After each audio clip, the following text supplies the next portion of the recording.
Soltaram bode preto meia-noite na calunga.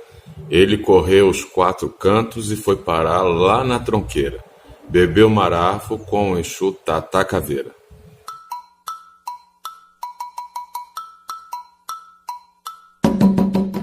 Olá a todos, sejam bem-vindos ao canal Vozes de Umbanda.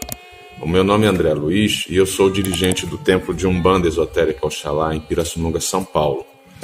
E hoje eu resolvi fazer esse bate-papo, tá? Isso é uma conversa informal entre aqueles que gostam de conversar sobre a nossa religião, sobre este ente espiritual que realmente ele às vezes é mal compreendido, na maioria das vezes não, mas ele tem suas funções, suas tarefas e é um grande trabalhador. Mas antes de tudo, da gente continuar nessa nossa conversa, eu preciso agradecer de verdade todas essas mensagens de fé e de carinho, de bom ânimo que vocês estão mandando. Eu preciso agradecer muito ao Baba Henriques do canal Astro Milênio, uma pessoa extremamente bacana, ao pai Roberto Modestein, eu não sei se é essa a pronúncia, me desculpe se eu fiz errado, que faz um grande trabalho no canal dele. É só buscar o nome dele, eu vou deixar na descrição, e o canal Sabendo Umbanda, que ele se propõe a quebrar paradigmas.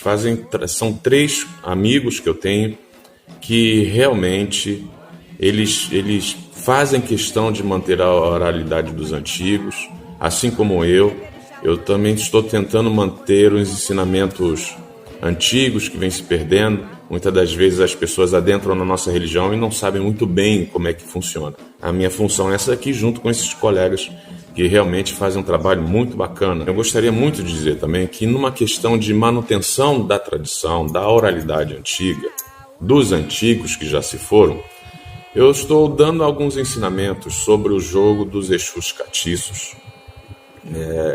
E na descrição eu vou deixar um link para uma sala que eu fiz no Telegram, para vocês terem maiores informações, tá bom? É um curso que eu vou tentar manter essa oralidade. Não é bem um curso, de verdade, são alguns ensinamentos que se perderam. Então, se você se interessa em estudar um pouco mais sobre esse fator do oráculo na Umbanda, é só clicar ali naquele link que você vai ser direcionado e é só falar comigo direto e eu vou dando essas explicações, tá bom? Muito obrigado por tudo mais uma vez, a todas essas mais de 800 pessoas, já somos em mais de 800 pessoas. E isso de uma certa forma me deixa feliz e preocupado, porque eu não tenho pretensão nenhuma de crescer no canal, mas eu sinto que eu estou fazendo alguma coisa que presta mesmo à distância. Então, muito obrigado a todos vocês que gostam de conversar sobre a nossa religião. Isso aqui é só um bate-papo só. E eu preciso dizer que também muitas das coisas que eu falo tem fundamento dentro da minha tradição.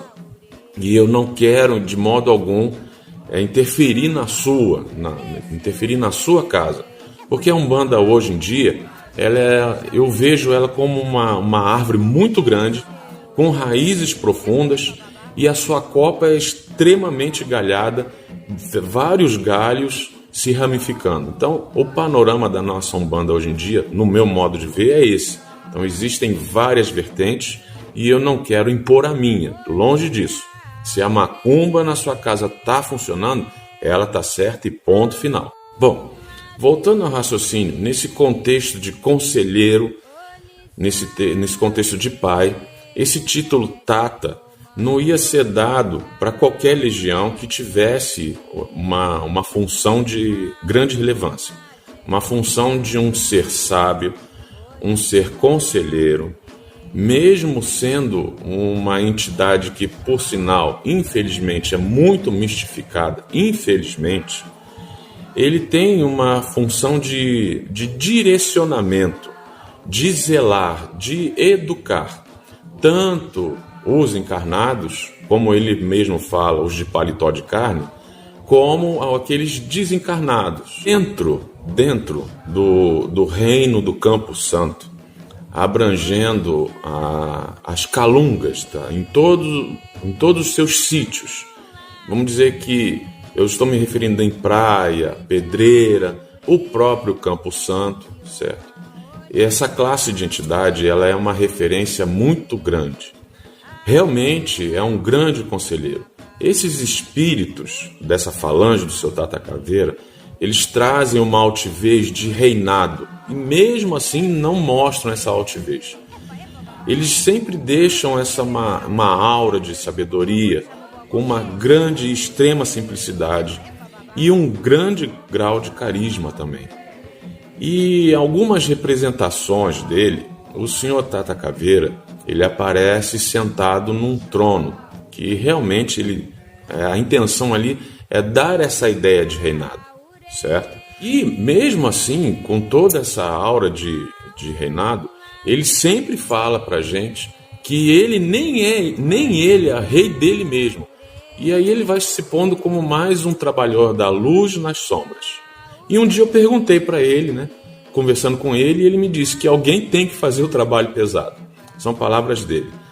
Eu tenho a oportunidade de ter um contato mais direto com essa classe de espíritos, com um enviado dessa falange, e realmente é um espírito de grande carisma, sim. Ele tem um magnetismo muito, muito forte. Então, realmente, ele passa essa aura de sabedoria mesmo.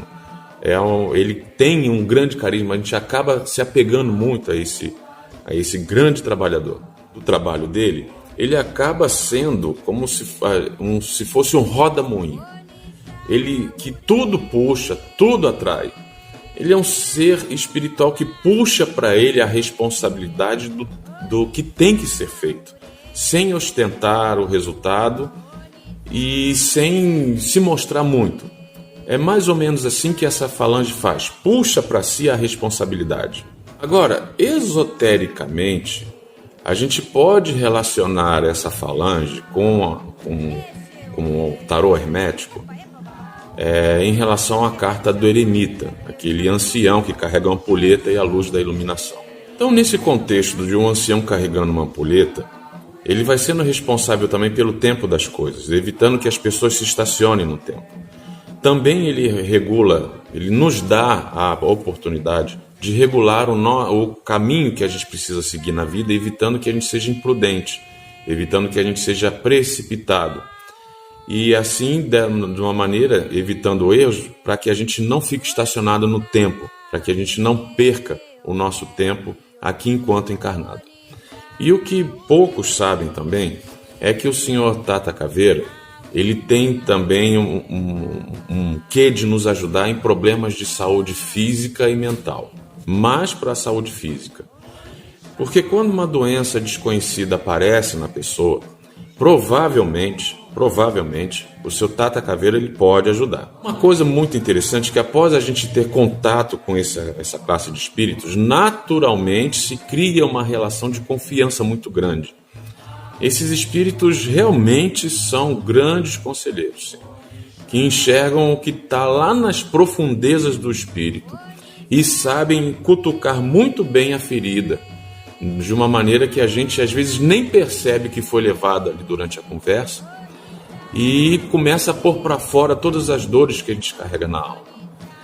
Mas quando o senhor Tata Caveira precisa atuar de uma maneira mais dura, numa cobrança de atitude indevida, por exemplo, é de uma forma que não tem volta.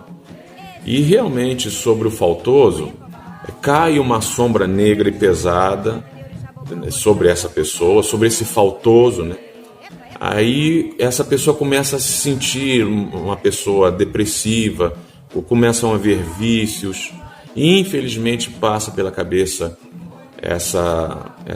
esses pensamentos de desencarne. Quando ele realmente precisa indicar um caminho, quando ele precisa educar a pessoa, né, como um faltante, infelizmente, o que geralmente acontece é essa sombra pesada mesmo, que cai sobre a pessoa. Ela não consegue enxergar nenhum tipo de saída na vida dela. Eu preciso falar nesse tom, porque realmente, com toda a sua força de amparo e de proteção, ele tem esse seu lado obscuro e perigoso. E a gente, de verdade, precisa ter muito respeito, muito cuidado quando se lida com essa falange. A falange do senhor Tata Caveira pode se tornar uma das falanges mais macabras do que se pode imaginar. E eles trabalham em perfeita harmonia com o senhor Exu Caveira e com o senhor Exu João Caveira também. Também tem uma particularidade que poucos ainda conhecem, a mão boa para os negócios que o seu Tata Caveira tem. Ele realmente ajuda no crescimento material, ele ajuda nas situações difíceis, né? Ainda mais hoje, nos dias de hoje, onde tudo é tão fácil de ser gasto, né? O mundo da fantasia, o mundo da ilusão, né? Mas também, em contrapartida, ele pode afundar uma pessoa.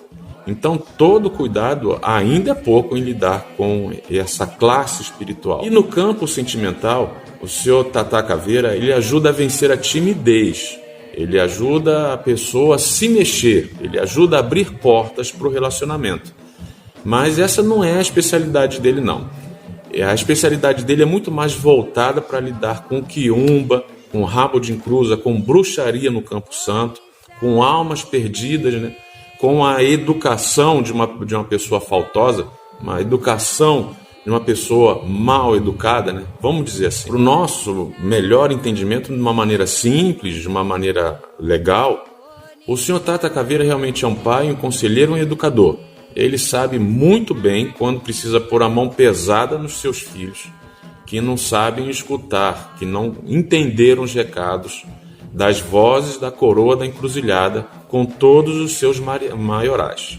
Então é muito importante mesmo a gente ouvir esse conselho do mais velho. Para que a gente teve uma noção do que é o trabalho do seu Tata Caveira, vamos para a parte mais prática, né? E eu gosto muito de falar, de avisar de que tudo aquilo que eu vou falar aqui tem muita ligação com a minha raiz e eu não quero ir contra a tradição de ninguém, tá? Isso aqui é um bate-papo sobre a nossa religião, sobre o seu Tata Caveira. Cada tradição tem o seu modo de cultuar esse ancestral. E eu não canso em dizer que se a macumba na sua casa está funcionando, então ela está certa e ponto final. Tá legal? Então, vamos seguir em frente. E os pontos de força são a porta da Calunga Pequena, do Campo Santo, do lado direito, porém por dentro. Nas encostas de pedreiras também. E aqui tem um segredo aqui. Ele trabalha em perfeita harmonia com o senhor Giramundo. Eu não vou entrar em detalhes, mas eu tenho certeza que o seu pai de santo, a sua mãe de santo, vai te explicar isso aí melhor do que eu. Então eu deixo esse ensinamento para dentro do terreiro, mas eu quero acender, quero instigar o bichinho da pesquisa em vocês, tá bom? E ele também trabalha nos cruzeiros, do lado esquerdo das portas da igreja, em todas as calungas. E uma coisa que eu também preciso falar é que essa falange, ela é essencial no desenvolvimento da calunga e das almas. O Tata Caveira, ele gosta muito do marafo e também aceita o vinho tinto doce. Aceitam o gin, o conhaque, mas realmente o marafo é o que ele mais aprecia. Em relação à comida ritualística, tem tradições que dão a bisteca de porco, né? Então, como é que eles preparam? Como é que a gente prepara? A gente dá aquela assustada no dendê, né, meio frita, e naquela gordura a gente faz uma farofa com bastante pimenta, aquela pimenta grande, dedo de moça. E aí, então, num alguidar, a gente forra com folha de bananeira. Pode ser a folha de mamona? Pode, mas eu prefiro realmente a folha de bananeira. E aí então a gente põe aquela farofa feita ali. Um dia eu vou explicar o porquê da farofa de mandioca. Um dia eu explico. Mas, voltando. Aí a gente põe aqueles bifes por cima e 7 ovos cozidos ao redor dessa farofa e rega com mel e dendê. Oferenda que muitas das pessoas às vezes não conhecem, que a gente pode dar para o seu Tata Caveira ou seu Tatá Caveira, é o chuchu cozido sem sal. É aquele chuchu bem espinhudo, né? E com pimenta dedo de moça, aquela bem grande, recheada com carne moída. E como é que a gente faz isso aí? Você pega o chuchu, aquele bem espinhudo, põe 7 chuchus ali para cozinhar. Eles são pequenos, quanto menor e mais espinhudo é. Quando ele estiver cozido, a gente corta a tampinha, a cabeça dele, e com uma colher você põe ele oco. Você vai tirando a carne do chuchu ali dentro. Em cada um desses 7 chuchus que a gente cozinhou, você vai pegar a pimenta dedo de moça, que você já partiu ela no meio, e recheia ela com carne moída. E aí então você coloca dentro de uma pimenta dessa recheada, em cada uma dentro desse chuchu que a gente deixou oco, certo?